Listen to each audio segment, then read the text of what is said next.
வணக்கம். மாலை முரசு செய்திகளை விரிவாக பார்ப்பதற்கு முன்பாக முதல் தலைப்புச் செய்திகளை பார்க்கலாம்.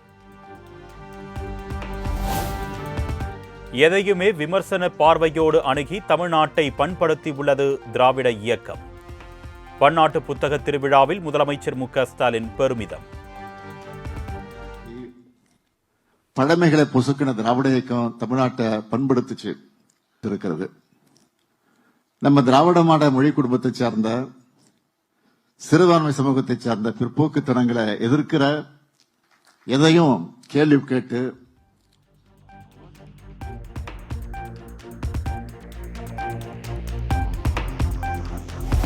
கலை இலக்கிய விருதுகளில் கூட அரசியல் குறுக்கீடு செய்வது மிக ஆபத்தானது.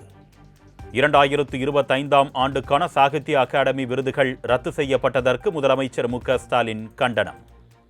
2025ஆம் ஆண்டுக்கான சாகித்ய அகாடமி விருதுகள் இறுதி செய்யப்பட்டு அறிவிக்கப்பட நிலையில ஒன்றிய அரசினுடைய கலாச்சாரத்துறை தலையீட்டால விருது அறிவிக்கக்கூடிய நிகழ்ச்சி ரத்து செய்யப்பட்டிருக்கு. இனி இது நடக்குமா என்று தெரியல. கலை இலக்கிய விருதுகளில் கூட அரசியல் குறுக்கீடு பண்றது.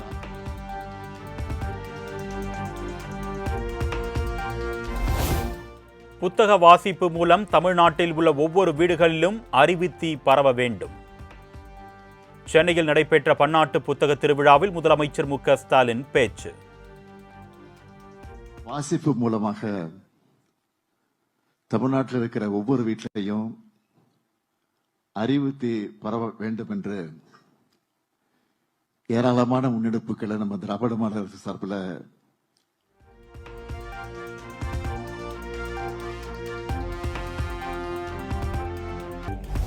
ஈரோடு அருகே வெள்ளோட்டில் நதிநீர் இணைப்புக்கு முன்னோடியாக விளங்கிய காளிங்கராயர் திருவுருவ சிலை திறப்பு.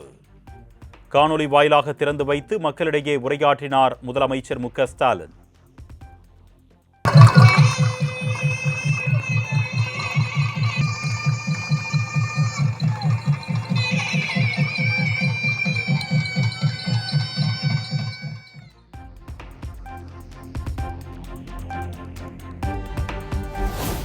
எடப்பாடி பழனிசாமி சிந்தனையில் ஏதாவது இருந்தால்தான் வெளியே வரும், அவரது சிந்தையில் எதுவுமே இல்லை என்று அமைச்சர் சேகர்பாபு காட்டம். தேர்தல் வாக்குறுதியை இபிஎஸ் வெளியிட்ட நிலையில் விமர்சனம். சிந்தையில் ஏதாவது இருந்தால்தானே புதிய திட்டங்கள் சிந்தனைக்கு வெளியே வரும், சிந்திக்க முடியும். சிந்தையில் ஒன்றுமே இல்லை. திராவிட முன்னேற்ற கழகம் எதையெல்லாம் முன்னெடுக்கின்றதோ அதை பின்தொடர்ந்து வந்து அதில் ஒரு 10% கூடுதலாக்குவதுதான் அவருடைய பணியாக இருக்கின்றது. ஆகவே மாண்புமிகு தமிழக முதல்வர் அவர்களுடைய வழிகாட்டுதலில்தான் அதிமுகவும் பயணிக்கிறது என்பதை இதிலிருந்து எடுத்துக்கொள்ளலாம்.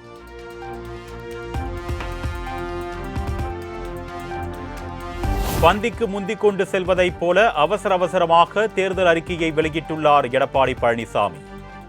தேர்தல் தேதி அறிவிப்புக்கு முன்னரே தேர்தல் அறிக்கையை காப்பி பேஸ்ட் செய்து வெளியிட்டிருப்பதாக அமைச்சர் ரகுபதி விமர்சனம். எங்களுடைய திட்டங்களைத்தான் அவர் இன்றைக்கு காப்பி பேஸ்ட் பண்ணியிருக்கார். அதைத்தான் எதிரொலித்திருக்கிறார். அது மக்களிடம் சென்றிருக்கிறது என்பதை எதிரொலித்திருக்கின்ற பொழுது நாங்கள் கொடுத்த வாக்குறுதிகளை நிறைவேற்றக்கூடியவர்கள் என்பதை இன்றைக்கு எடப்பாடி பழனிசாமி தன்னுடைய வாயால் ஒப்புத்துக் கொண்டிருக்கிறார்.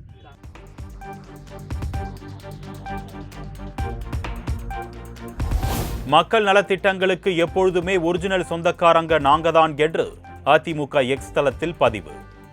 இபிஎஸ் அறிவித்த தேர்தல் வாக்குறுதிகள் திமுகவின் காப்பி என்று அமைச்சர்கள் கூறியதற்கு அதிமுக தரப்பு பதிலடி.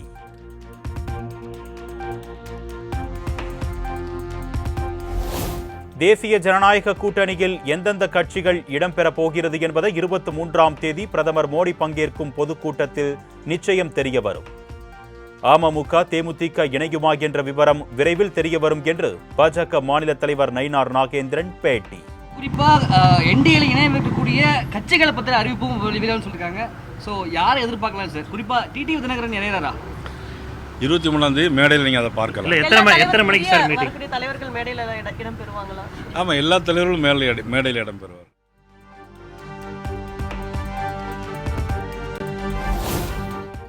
குடும்ப தலைவிக்கு 2000 ரூபாய் என்று எடப்பாடி பழனிசாமி அறிவித்திருப்பது திமுகவிடம் இருந்து காப்பியடிக்கவில்லை. மக்கள் மனதில் மிகப்பெரிய மாற்றம் ஏற்பட்டிருப்பதாக நயினார் நாகேந்திரன் பேட்டி. காப்பி அடிச்சிருக்காங்க? அப்படி சொல்ல முடியாது. ஏற்கனவே மதிப்புக்குரிய இபிஎஸ் அவர்கள் ஏற்கனவே கடந்த தேர்தலில் வந்து 1500 ரூபாய் தருவோம்னு சொல்லியிருந்தாங்க. அதன் பிறகு இப்போது அதான் 500 ரூபா கூட்டி 2000 ரூபாய்னு அறிவித்திருக்கிறாங்க. அதை அடித்தாங்க காப்பின்னு நம்ம சொல்ல முடியாது. அவங்களுடைய தேர்தல் அறிக்கையை சொல்லியிருக்கிறார்கள். அது தேர்தல் அறிக்கையில் சொன்னதை அடித்தாங்க காப்பின்னு சொல்கிறது அது சரியாக இருக்காது. எந்த அறிக்கை இருந்தாலும் மக்கள் மனதில் மிகப்பெரிய மாற்றம் ஏற்பட போகிறது. அதே தான் நிச்சயமாக உண்டு.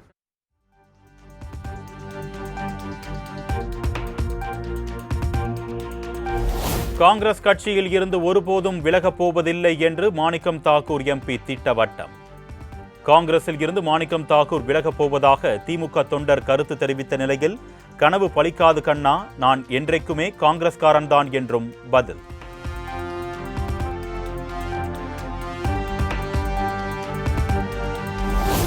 கோவளத்தில் நன்னீர் தேக்கம் அமைக்கும் திட்டத்தை தமிழ்நாடு அரசு உடனே கைவிட வேண்டும் என்று சீமான் வலியுறுத்தல்.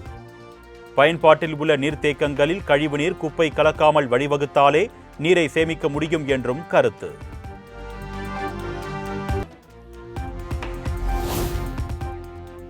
வரும் 20ஆம் தேதியன்று தவேக சார்பில் தேர்தல் அறிக்கை குழு ஆலோசனை கூட்டம். பல்வேறு தரப்பினரின் கருத்துக்கள், தேவைகள், தரவுகள் பெறுவது குறித்து கூட்டத்தில் ஆலோசனை நடைபெறும் என பொதுச் செயலாளர் என் ஆனந்த் அறிவிப்பு.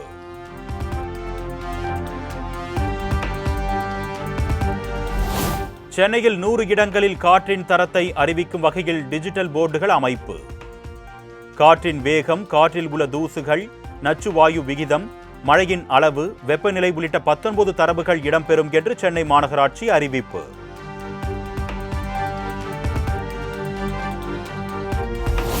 சென்னை விமான நிலையத்திற்கு ஜனவரி 30ஆம் தேதி வரை 5 அடுக்கு பாதுகாப்பு அமலில் இருக்கும் என்று அறிவிப்பு. குடியரசு தின விழாவையொட்டி 5 அடுக்கு பாதுகாப்பு இருப்பதால் பயணிகள் முன்னதாகவே வரும்படி அறிவுறுத்தல்.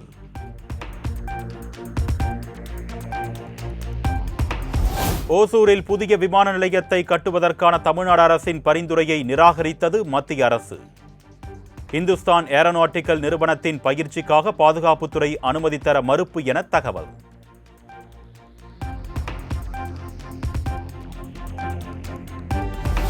பொங்கல் பண்டிகை முடிந்து சொந்த ஊர்களில் இருந்து சென்னை திரும்பும் மக்கள். மதுரை சென்னை இடையே இயக்கப்படும் ஆம்னி பேருந்துகளின் டிக்கெட் விலை 6000 ரூபாயாக நிர்ணயம்.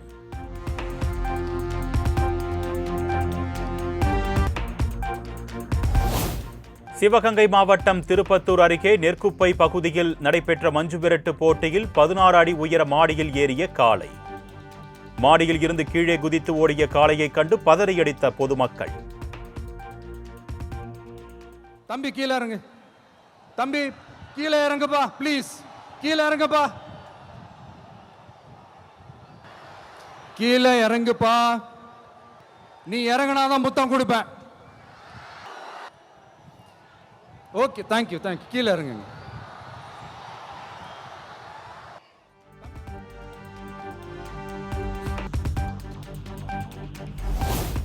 மதுரை பாலமேட்டில் நடந்த ஜல்லிக்கட்டு போட்டியில் காளை தாக்கி காயமடைந்த பார்வையாளர் பரிதாப பலி. பாலமேடு அரசு மருத்துவமனையில் முதலுதவி சிகிச்சை அளிக்கப்பட்டு மதுரை அரசு ராஜாஜி மருத்துவமனைக்கு அனுப்பி வைக்கப்பட்டவர் சிகிச்சை பலனின்றி உயிரிழப்பு.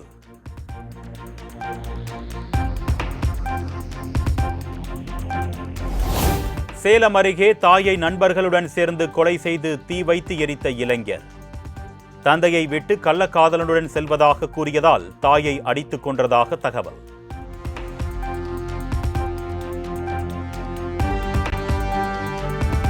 திருக்கழுக்குன்றம் அருகே 8 வயது மகளுடன் கிணற்றில் விழுந்து குதித்து தற்கொலை செய்த பெண்மணி.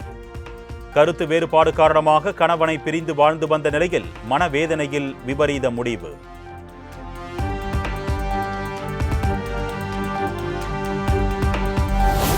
திருவள்ளூர் மாவட்டம் பிஞ்சிவாக்கம் கிராமத்தில் கூவம் ஆற்றில் இருந்து 50க்கும் மேற்பட்ட கற்சிலைகள் கண்டெடுப்பு. விநாயகர், முருகர், ஐயப்பன், அம்மன் உள்ளிட்ட பழமை வாய்ந்த சிலைகளை ஆய்வுக்கு கொண்டு சென்ற வருவாய்த்துறையினர்.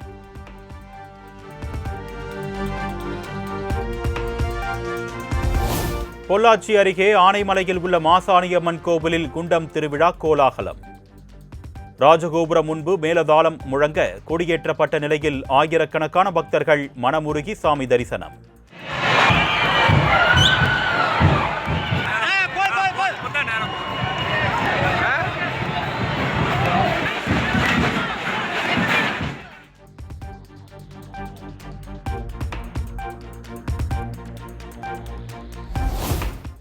சேலம் எடப்பாடி அருகே ஓம் சக்தி காளியம்மன் கோவிலில் நடைபெற்ற தீமிதி திருவிழாவில் பக்தர்கள் நேர்த்திக்கடன் செலுத்தி வழிபாடு. அக்னிகுண்டத்தில் இறங்கியும் முதுகில் அலகு குத்தி வாகனங்களை இழுத்து வரும் காட்சிகளைக் கண்டு மெய்சிலிர்த்த பக்தர்கள்.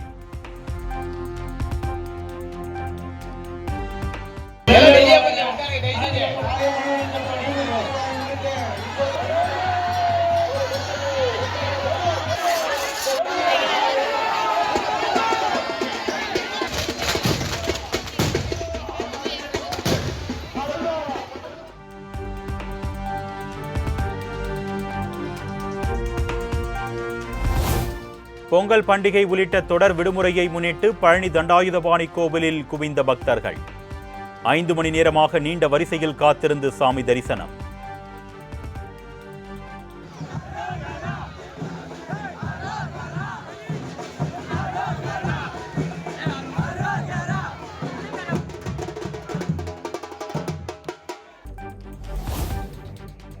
தை அமாவாசையை முன்னிட்டு சதுரகிரி சுந்தர மகாலிங்க சுவாமி கோவிலில் குவிந்த மக்கள் மலையேறி சென்று அரோகரா முழக்கம் எழுப்பி மனமுருக வழிபாடு.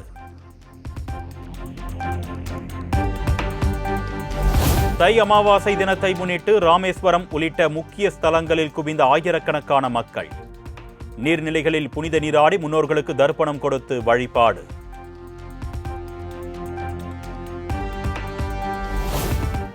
திண்டுக்கல் கலிங்கம்பட்டியில் பொங்கல் பண்டிகையை முன்னிட்டு நடைபெற்ற விளையாட்டு போட்டிகளில் தலையை விரித்தபடி பேயாட்டம் ஆடிய போட்டி பெண்கள். காண்போரை வியக்க வைத்த காட்சி இணையத்தில் வைரல்.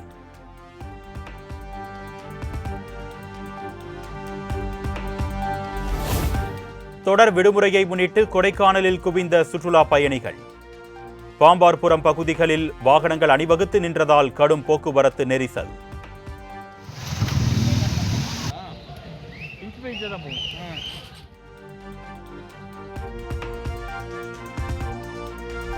குரோம்பேட்டை, பல்லாவரம் காவல் நிலையங்களில் பொங்கல் கொண்டாட்டத்தில் நடனமாடிய 23 காவலர்கள் மீது எடுக்கப்பட்ட நடவடிக்கை திரும்ப பெறப்பட்டது. ஆயுதப்படைக்கு மாற்றப்பட்ட 23 காவலர்களும் அதே காவல் நிலையத்தில் பணியை தொடரலாம் என உத்தரவு.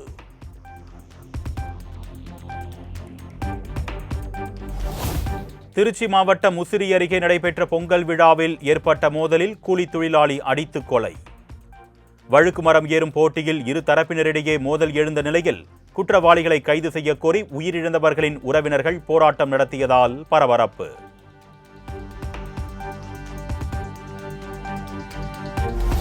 மது அருந்திவிட்டு ஊர் சுற்றி வந்த தந்தையை அடித்துக் கொன்ற இளைஞர் கைது. கட்டையால் அடித்துக் கொன்ற இளைஞரை கைது செய்த வேலூர் போலீசார்.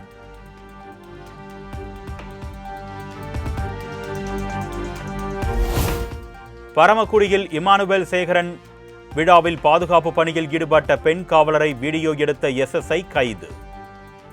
பெண் காவலர்கள் செல்லும் கழிவறையில் செல்போன் மூலம் வீடியோ எடுத்தவரை கைது செய்த அனைத்து மகளிர் காவல் நிலைய போலீசார்.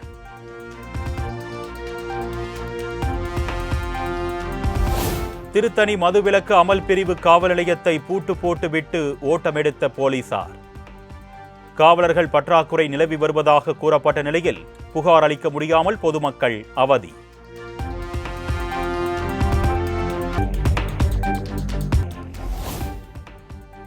குடியரசுத் தலைவர் மாளிகையை பார்வையிட ஜனவரி 21ஆம் தேதி முதல் 29ஆம் தேதி வரை அனுமதி இல்லை.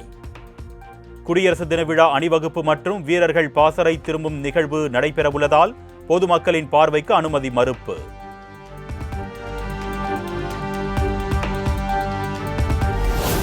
தலைநகர் டெல்லியில் பல்வேறு நகரங்களை முடக்கி போட்ட கடும் பனிமூட்டம். கண்ணை மறைக்கும் அளவுக்கு வெறும் புகைமூட்டமாக காட்சியளித்ததால் வான், ரயில், சாலை போக்குவரத்து பாதிப்பு.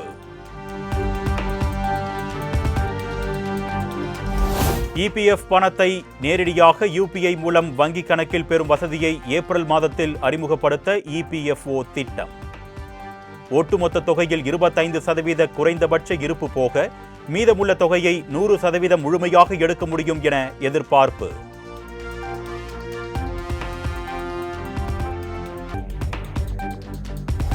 சத்தீஸ்கர் மாநிலத்தின் சுக்மா மாவட்டத்தில் நக்சலைட்டுகளின் ஆதிக்கம் நீக்கப்பட்டதை அடுத்து கல்வி பணிகளை தொடங்கியது அரசு. இதுவரை பள்ளிக்கூடங்களே இல்லாத ஊர்களில் தற்காலிக வகுப்புகள் அமைத்து பாடம் படிக்க துவங்கிய மாணவ மாணவியர்.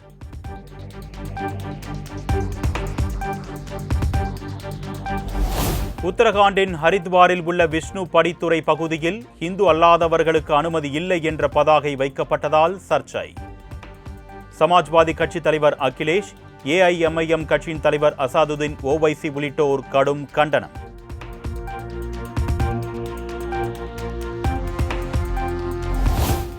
தை அமாவாசையை முன்னிட்டு பிரயாக்ராஜில் உள்ள திரிவேணி சங்கமத்தில் குவிந்த பக்தர்கள். புனித நீராடி முன்னோர்களுக்கு தர்ப்பணம் கொடுத்து வழிபாடு.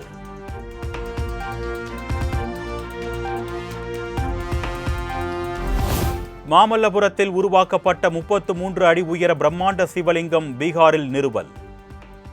கேசரியா கிராமத்தில் நிர்மாணிக்கப்பட்டுள்ள 210 டன் எடை கொண்ட சிவலிங்கத்தை வழிபட ஆர்வம் காட்டும் பக்தர்கள்.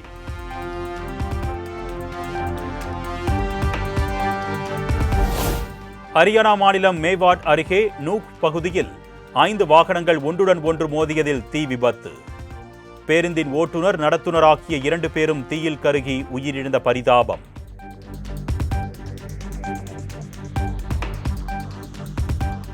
கிரீன்லாந்து விவகாரத்தில் அமெரிக்காவுக்கு எதிர்ப்பு தெரிவித்த ஐரோப்பிய நாடுகள் மீது 10% சுங்க வரி. France, Germany, Norway, Sweden, Britain உள்ளிட்ட 8 நாடுகளுக்கு பிப்ரவரி 1ஆம் தேதி முதல் வரி விதிப்பு என்று அதிபர் ட்ரம்ப் அறிவிப்பு.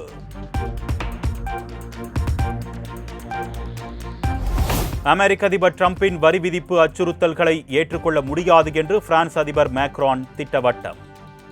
வரி விதிப்பை ட்ரம்ப் உறுதிப்படுத்தினால் ஐரோப்பியர்கள் ஒருங்கிணைந்து பதிலளிப்பார்கள் என்றும் எச்சரிக்கை.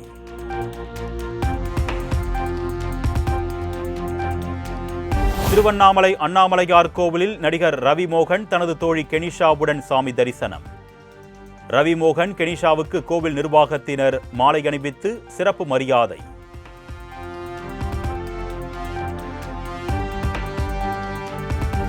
எமர்ஜென்சி படத்தின் கதையை உங்களிடம் நேரில் சொல்ல வேண்டும் என்று ஆர்வத்துடன் இருந்த என்னை நீங்கள் சந்திக்க மறுத்துவிட்டீர்கள். பிரச்சார படம் என்பதால் இதில் பங்கேற்க விருப்பமில்லை என்று கூறியதாக தனக்கு தகவல் வந்தது என்று ஏஆர் ரகுமானை விமர்சித்து கங்கனா ரணாவத் இன்ஸ்டாவில் ஸ்டோரி.